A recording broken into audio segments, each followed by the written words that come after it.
Welcome to Lost in the Woods, a 15-day countdown to the worldwide release of The Legend of Zelda Breath of the Wild. In this series, I'm dissecting one game from the Zelda franchise every day with the goal of separating the core Zelda game elements from the fluff. I'll show you how Breath of the Wild is the culmination of 30 years worth of Nintendo defining, losing, rediscovering, and finally perfecting exactly what makes a Zelda game great.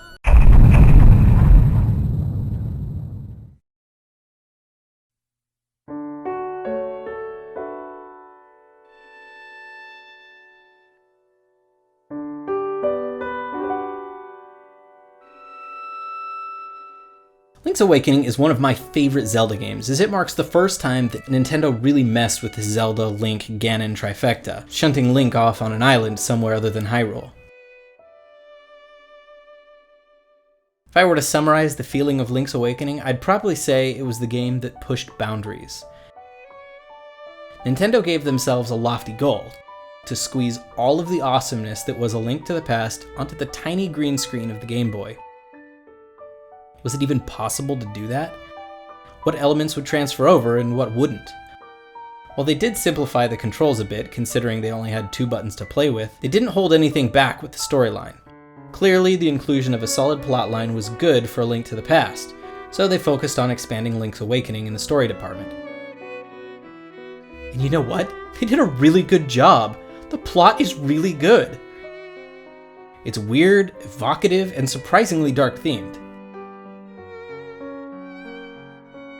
Tanabe and Koizumi were given a lot of leeway to mess around with pushing these boundaries. Koizumi in particular brought his experience writing for film to the world of video games. There are moments in this game that actually tugged on my emotions. I cared about Marin, and I cared about the fate of Koholint Island.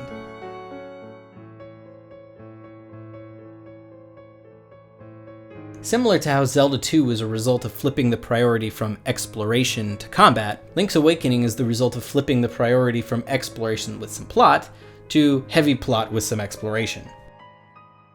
I'll be releasing a video sometime after this grandiose Lost in the Woods series where I talk about Link's Awakening's focus on plotline in more depth, but the biggest flaw with it is that they put too much emphasis on the plot and not enough on the exploration. I'm not even talking about not enough of the non-linear variety of exploration. I'm talking pretty much no emphasis on exploration at all.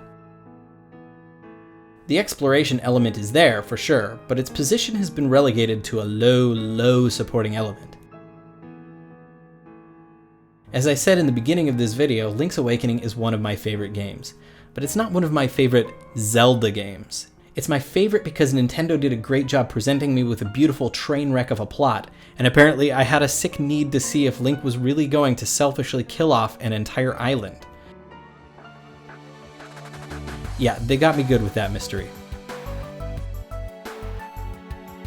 Tomorrow, we'll jump ahead 5 entire years to Ocarina of Time, the game that defined a second generation of Zelda games. While Ocarina of Time is an amazing game in so many ways, the jump to 3D required some radical changes to their now established formula. Come back tomorrow to see what made the cut, what got the focus, and what that means for the remaining 19 years until the release of Breath of the Wild.